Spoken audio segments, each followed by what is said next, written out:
So if you were an inspiring filmmaker today and you pitched this idea to a Hollywood studio about an average Joe who tries to rig the Special Olympics by pretending to be a Special Olympics athlete, then you're going to get kicked out and blacklisted by the film industry as a whole. Well, back in 2005, director Barry W. Blaustein pitched this idea and made a full-length feature about it called The Ringer. I've seen this movie before. My first interaction with this movie came at an advertisement back when I was living in North Carolina, and one of my childhood friends and I was playing video games and even searching the web just to see a bunch of random wrestling videos, and this popped up in the advertisement and we laughed at one of the commercials. I thought, gosh, what is this movie about?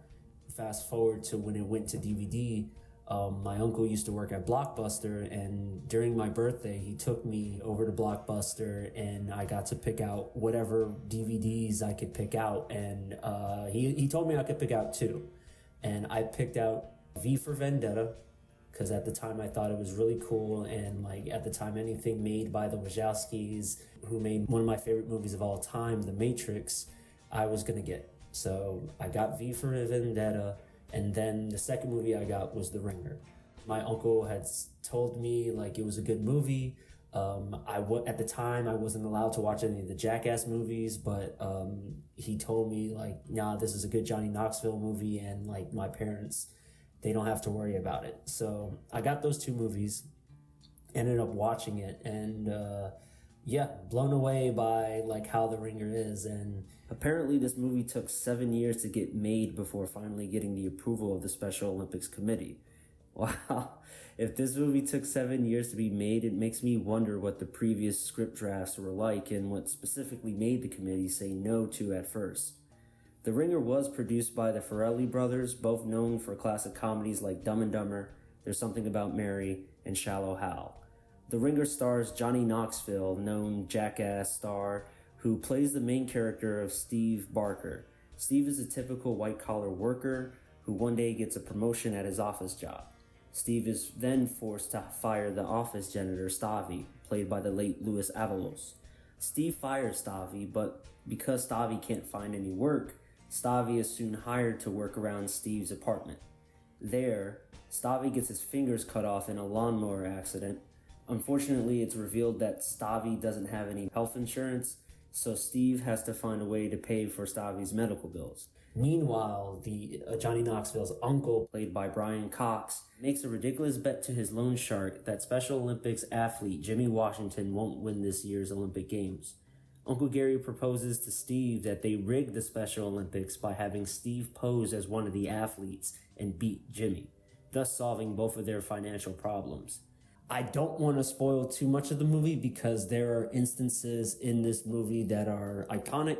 I'm showing a series of images here because there is a particular moment in this movie that I will say that had me and one of my other childhood friends, not the one that we were watching wrestling videos, but I watched this one day with one of my other friends, and there's a part, I'll just say one word, that involves ice cream. And oh my goodness, we replayed this moment 6 times on our DVD player and we just cried laughing. It's one of the best moments. I'll show a picture, just a still frame image. There you go. If you know the image, you know what I'm talking about with the ice cream. So credit where credit's due, the Special Olympics athletes' characters are treated with care and respect. For example, they all see through Steve Baker's ruse and even help Steve train to compete against Jimmy once Steve explains why he's pretending to be a Special Olympics athlete. The movie is self-aware about its subject matter, and it repeatedly states what Uncle Gary and Steve are doing is wrong, morally and ethically. Johnny Knoxville does a great job capturing the guilt and inner turmoil of Steve with just using his facial expressions whenever he's pretending to be a Special Olympics athlete. This movie right here, it's pretty near dear to my heart. I think about it as during a time period where not a lot of people were bitching and complaining about movies. Not a lot of people were arguing over the politics, over whether it's woke or not, or whether it just offends people or not. And I have to say, this is one of those movies that it has something which a lot of modern movies are lacking, other than like a decent time pace, which is just only like 94 minutes long. I mean, I'm tired of seeing like 3-4 hour movies or movies that have a slow pace. This one has a decent pace to it. And also, what this has above any modern movie, I would say today, is heart.